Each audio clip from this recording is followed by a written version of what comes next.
Home happy now.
Just know, say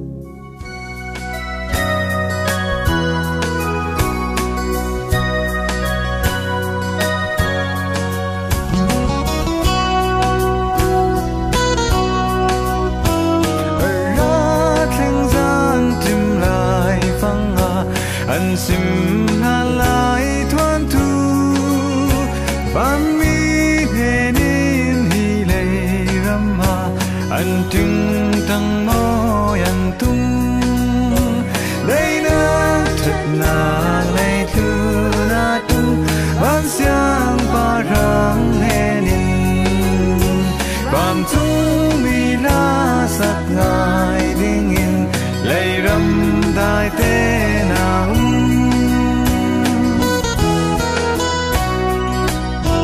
van du mu ba lâu in nan ra đây na kha doan lâu in a tho ma thăng van dài môi tha thier đen dun khoa ra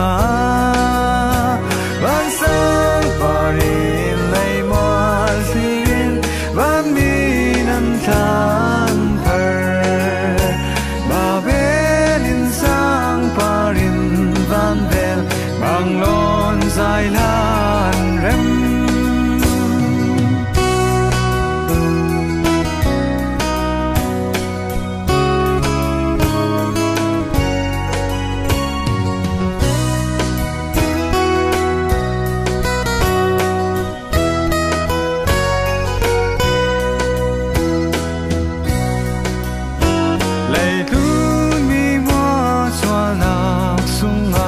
san rei pi tiang an nung re thấy dần dai van sang toarin lam her thunin an nung ngai li khulu ngoi nang san cha van sang parina ra so ri o hi lam ria la hin van mi la sa ngaya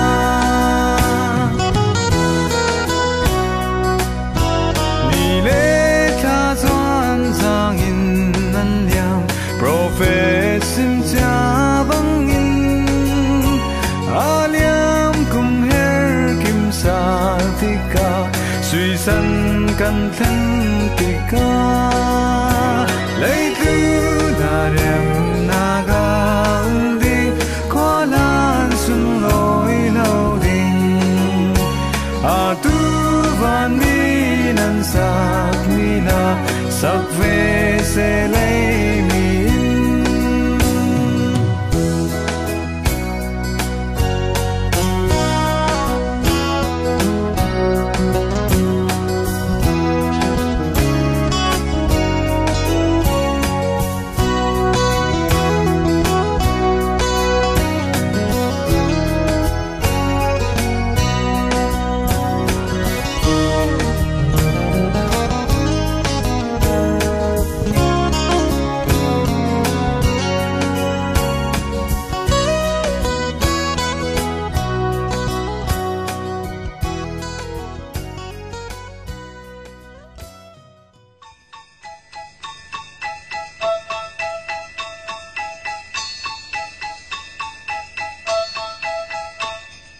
Dashing through the snow in a one-horse open sleigh, o'er the fields we go, laughing all the way. The bells on bobtail ring, they make our spirits bright. What fun it is to ride and sing a sleighing song tonight. Jingle bells, jingle all the way. Oh, what fun it is to ride in a one-horse open sleigh.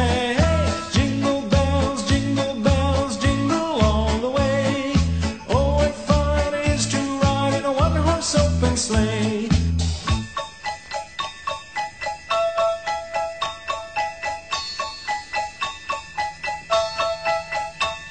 A day or two ago, I thought I'd take a ride, and soon Miss Fanny Bright was seated by my side.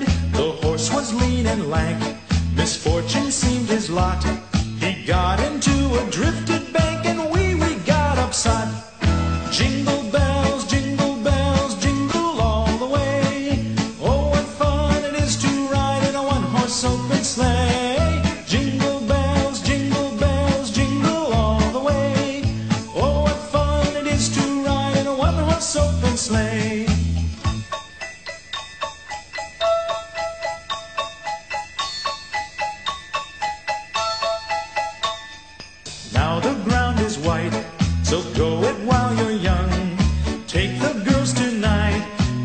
sing a sleighing song. Just get a bobtailed nag, 240 for his speed. Then hitch him to an open sleigh and crack, you'll take the lead. Oh, jingle bells, jingle all the way. Oh, what fun it is to ride in a one-horse open sleigh. Jingle bells, jingle all the way. Oh, what fun it is to ride in a one-horse open sleigh.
Hãy nam kêu chân lâu ta bằng đam nhị đón băng qua mê mũ kỳ kỳ xa nhìn lùng và mong sung lên hồi đi qua ngày cái máu ra nắng pha và bằng kia là xem băng y cái xin là đi băng qua xin chúc gia đình tôi bằng in thì luôn qua mà thì hàng tuần đi bằng kèm đi thấy đã theo ta bằng đam nhị đẹp xuân khi lên nhìn theo khi một khi mà tên và bằng tiếng là xem bằng ý cái xin là hy vọng qua xin chúc gia đình tôi bằng in thì luôn qua mà thì hàng tuần đi bằng kèm đi thấy đã theo ta bằng đam nhị đẹp xuân khi lên nhìn theo khi một khi mà tên